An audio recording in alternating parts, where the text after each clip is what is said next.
We are going to begin a weaving today that will take us several art days to finish. It will be kind of an ongoing project. You're the first class to use these really nice cardboard looms, so these should be reusable. Hopefully we don't damage them. I am going to kind of bend these tabs at the top and the bottom, and that's kind of helping to separate them because we are going to have to get string in and out of each of these tabs to create our loom. So you don't want to bend too hard, but you do need to kind of break these little tabs apart. We're going to use a thin string for our loom, and you're going to start at a corner. It does not matter what corner. So you're going to grab one of these kite strings that's been cut and stick it through one of those tabs, kind of like you're flossing your teeth. I am going to tape this down in the back. And I'm going to take my string and I am going to go to the bottom, straight down to that first tab. And I want to stick it in there. I kind of had to break that apart like I'm flossing it. Then on the back side, I'm just going to loop over, I had to break that one too, to the next tab. And then I'm going to go up to the second tab. So I'm just making sure I'm staying in a nice straight line. Then I'm just going to loop that over. So on the back side, it's just a little bit of string showing. I'm going to bring that down, and I'm going to keep repeating this all the way across the cardboard to create my loom.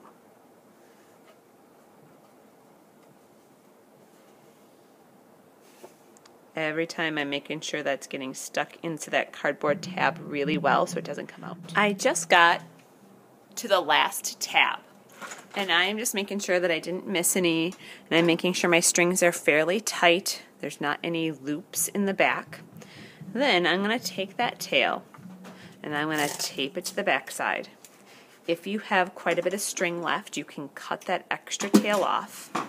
And then write your name and your class. So if it's 4A or whatever your class code might be, on the tape. Don't write on the cardboard because, again, I'm hoping we can reuse these cardboard pieces. Once you get your loom made, check to see if you could help a friend. Once most of the class has their loom made, we'll start the weaving process. Boys and girls, this is our yarn station. And the yarn station will have a couple of different baskets.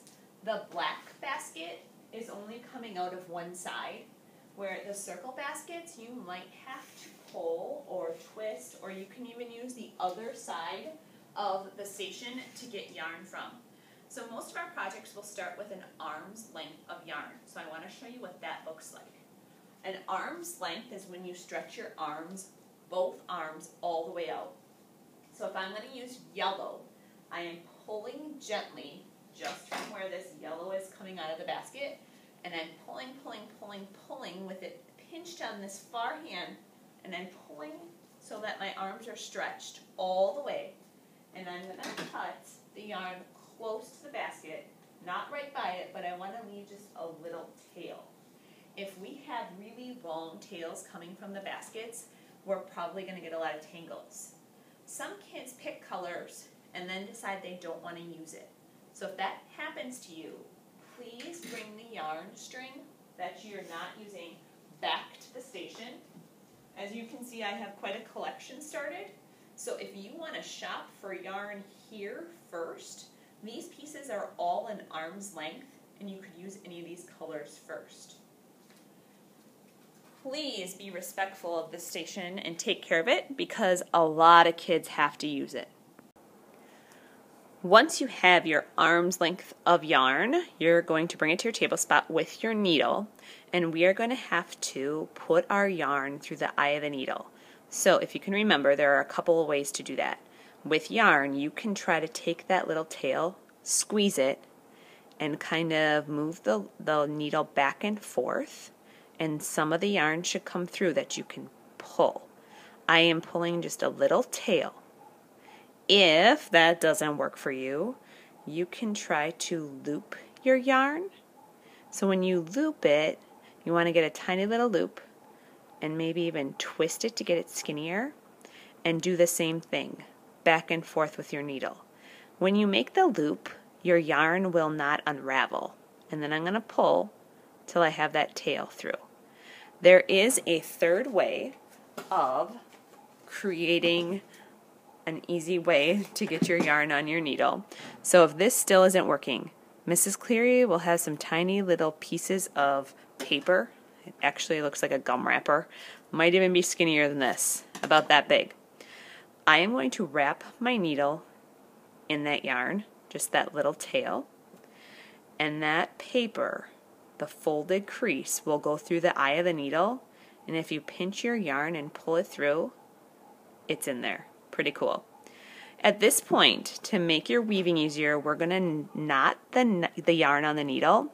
So I'm just making a loop by crossing my strings and pulling that tail through the loop, just like you would start to tie your shoes.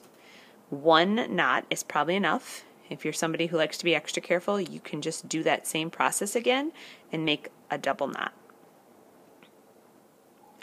Now we are ready to weave. Maybe. I got a little knot on the end of that yarn. Alright, so with the weaving, it does not matter which side you start with.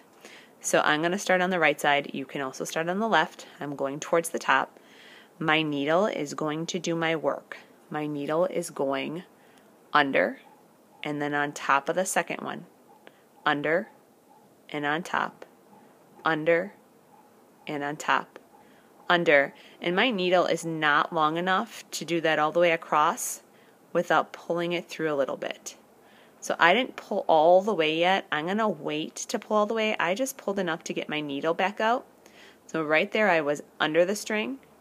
Now I'm going to go on top of the next one. Under, on top, under, on top, under, on top, under. I'm going to pull a little bit again to get my needle through.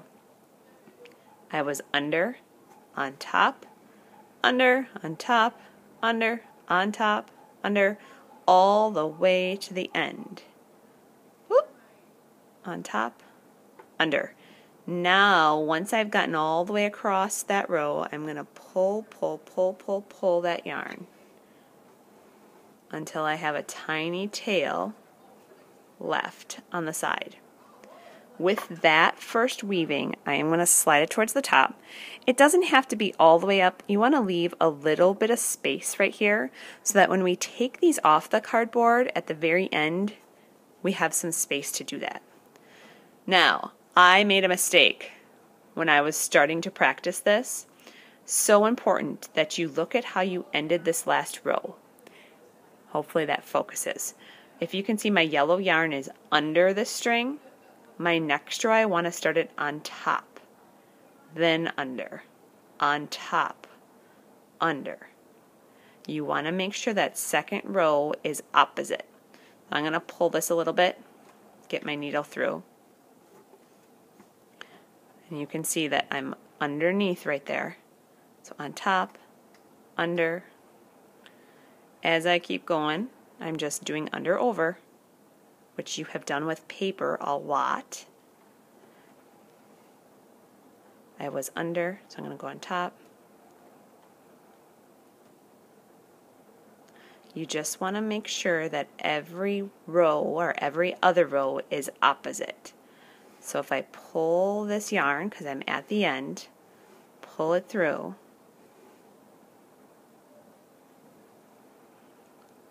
I'm going to slide it up to that first row.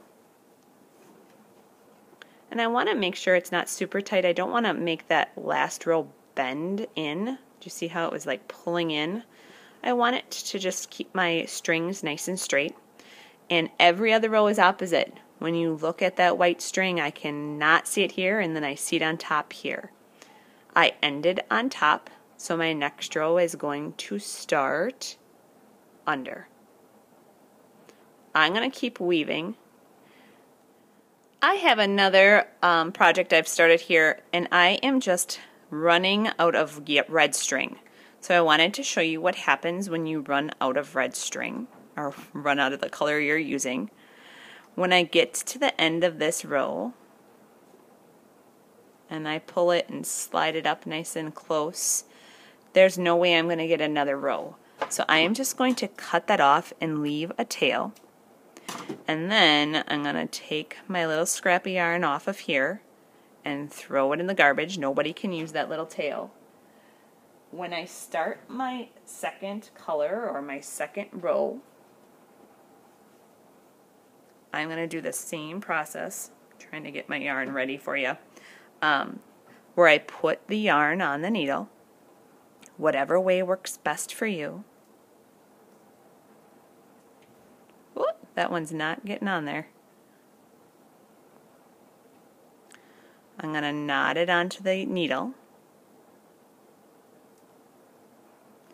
And then I'm just going to leave that red tail there, but I'm going to make sure my next row starts opposite. So my red is underneath, my blue is going to go on top. And I'm going to repeat. This time I might have a different color. You might choose to have the same color. So I had to pull my needle through a little bit. I'm under, on top, under, all the way through, and when I get to the end of this row, I'm going to make sure I pull my yarn nicely all the way through, and I'm going to keep repeating. Yeah, those strings are getting really close because I pulled so tight. Pulling, pulling, pulling, pulling. And I'm going to slide it up and bring it really close to my first color. We're going to keep continuing that all the way down our cardboard loom.